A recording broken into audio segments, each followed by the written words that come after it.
Hey YouTube, my name is Devin and welcome back to my channel. Today I'm going to be reviewing the book Stolen by Lucy Christopher. I just finished this book last night, so it's very fresh in my mind. I'm pretty sure the tears on the pages might still be drying. Side note before we get started, I got a tattoo on my arm. There you can see it better. I'm going to be doing a video all about it as soon as it's done healing. It's almost healed, but I wanted to wait until it was totally healed before I did a video about it. And other than that, let's just get into the video. It's actually pretty funny how this book came into my possession because I like to do this book folding art where you fold the pages of books to make different shapes. This one's just a heart. This is the first one I ever did. And I asked my sister to go to the thrift shop when I was at work one day and get me some like nice looking books that would be good for doing this, like nice hardback books. And she came home with this book and I was like, I can't believe you bought me this. This is a book I actually wanted. And so I started reading it almost immediately. I was so excited about it. This is about a 16-year-old girl named Gemma who is abducted when she's on vacation with her parents. They are in the Bangkok airport and she stops in this little coffee shop to get something to drink. And while she's there, she meets this guy named Ty and he offers to buy her coffee for her, and when he pays for it, he actually drugs it. And then he abducts her and puts her on another plane that takes them to Australia, and then he basically takes her into the middle of the Australian outback in this like house that is hundreds of miles away from any other civilization. This house that is there he built specifically for her because he has been stalking her for the last 6 years. So when this book takes place, he is about 25 or so, like mid / like late 20s maybe, and she is 16, and he started like stalking her when she was 10. Now when she was 10, it wasn't in a romantic type way, but as she grew up it sort of became that. So at the time when he actually kidnaps her, he is completely 100% in love with her, and obviously she completely hates his guts because he is her kidnapper. She's terrified of him. She thinks that he's going to kill her, and she is thinking of all the ways that she can escape and kill him and get out of there, but there's nowhere for her to run because she is just surrounded by hundreds of miles of dirt and sand and desert. As the book progresses, we get to learn more about Ty and his backstory, and we learn that he's not a monster and that he has a heart, and that makes the whole book a lot more confusing, and it confuses Gemma because she starts to think maybe she's having feelings for him. But the whole big debate around this book is whether Gemma is actually in love with Ty or if she has Stockholm Syndrome, which is when somebody starts to feel feelings of affection towards their captor. Does she actually love him, or does she feel like she loves him because she relies completely on him, like she has to depend on him to survive? I really recommend reading this book. I've never read a book like this ever. This book is the only thing that I can think about today because I finished it last night, and it's like the only thing that's on my mind because it was just so incredible. I obviously gave it 5 out of 5 stars, and I recommend it to absolutely anyone. So if you haven't read this book yet and don't want to be spoiled, then I would quit watching this video now because I'm going to be getting into some spoilery discussion and I don't want to ruin it for you. First of all, I cannot decide for the life of me if Ty is a good or bad character because I don't think that he's either. I think the problem is once you see that someone isn't a complete like monster, it's hard to hate them when you realize like where they're coming from.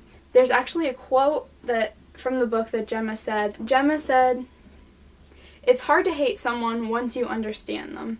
And I could definitely agree with that because you realize that Ty had this awful childhood. He was abandoned by both of his parents. He basically raised himself in the outback, and he survived by eating lizards and frogs. And then he was taken and like forced to move out of the desert, and he had to live with a foster family that didn't care about him. And then when his mom wrote to him when he was a teenager, she said like, "Come to London, I want you to live with me." And even though we unfortunately never get to read that letter, we do get to see Ty's baby picture when he is with his mom. When Ty gets to London, his mom isn't there, and we find out she's like drunk and she's all like drugged out. And so Ty becomes homeless, and that's when he first sees Gemma, and it's like this glimmer of hope for him when he is at like his darkest point, and he realizes not everybody in the world is this awful person, and there are good people out there. And then for the next 6 years, he just stalks her and watches her and protects her, honestly, because of that time with Josh, when Josh was going to do God knows what to Gemma, and Ty saves her from him. I hated Ty in the beginning of the book, just like Gemma did, but then his obsession with her starts to feel more like love. And then you're just as confused as Gemma is because you don't know what to think about him. Ty goes from being this awful monster and kidnapper to being someone that you kind of feel compassion for. The whole painting thing was kind of weird. Like, I understand it, but it was kind of weird. It's just that Ty wanted Gemma to love the land so much that he wanted to become like a part of the land. The scenery and like the setting of this book is kind of a character in and of itself because it is just described in such detail, and it feels like it has emotions. When Ty says that the sky is crying for Gemma after she got bit by the snake, I just lost it. The tears were just running down my face because it's like the desert was the only one there to witness what was going on between Gemma and Ty. And then when Gemma gets bit and they realize that they're going to have to leave, the sky is just crying for them. The other thing that just killed me about this book was the whole scene with the camel when Gemma is strapped to the kitchen table, which is strapped to the camel so that they can go find the car. And then once they get to the car, they have to leave the camel behind, and she tries running after the car and she doesn't want them to leave her. That part was so sad because you just picture this camel like that had this family, and she was taken away from that family, and then she had Gemma and Ty, and then she was ripped away from them. And I know that she's just a camel, but she was like one of my favorite parts of this book. I think it's interesting what Lucy Christopher did with the animals in this book, because both Gemma and Ty have an animal that is kind of like similar to them. Gemma named the rooster Dick after Ty because it just has such a bad temper. And then the camel is like Gemma because it was stolen away from its home and forced to live with Ty just like Gemma was. Whether you think Ty is a good or a bad character, in the end, after Gemma was bit by that stupid snake, you just see Ty's true love for Gemma in the way that he takes care of her. And when he realizes that he's not going to be able to heal her out there, he knows when he's taking her back to civilization, he knows that he could go to jail and that he could never see Gemma again. And to me, that just proves his love for Gemma. He's giving her up and he knows he may never see her again, but her safety and health is more important to him than his obsession. The other thing that makes me kind of question how reliable of a character Ty was is when he tells Gemma that her parents wanted to move away without her. And then when she brings that up to her mom was like, no, absolutely not. Like, we never even thought of that.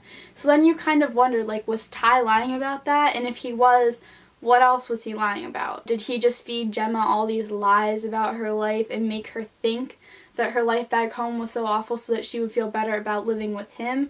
It's confusing, and it definitely brainwashed Gemma and messed her up big time, because when she snaps when they get to that apartment in Perth, she doesn't know what's real. She doesn't know how her parents actually feel about her. She doesn't know how she feels about Ty. She knows that she loves him, and she doesn't think it's Stockholm Syndrome. She still doesn't just forgive him. You know, she never makes excuses for him and says, like, no, he didn't do anything wrong. She knows what he did was awful, but she loves him anyways. Gemma is also a really smart and strong female character. She tries to stab Ty in the eye with a sewing needle, and I don't know if I would have ever thought about that. I mean, it doesn't really work because he's so much bigger and stronger than her, but you have to give her props for thinking of something that creative. So anyways, that was really rambly and all over the place, but I just had so many thoughts and feelings about this book, and I wish Lucy Christopher would write a second book, maybe from Ty's perspective, or maybe like a novel of what happened after the trial and everything. Like, did Gemma and Ty ever meet again or anything? Because I just need some answers here. I also really want this to be turned into a movie because I would just love to see this as a movie. There was some talk about it being turned into a movie, but then nothing ever came of it. Anyways, thank you guys so much for watching this video. I will talk to you all in my next one. I highly recommend that you read this book and recommend it to pretty much every person that you meet in your daily life, because people need to read this book. Thank you so much for watching. Bye guys!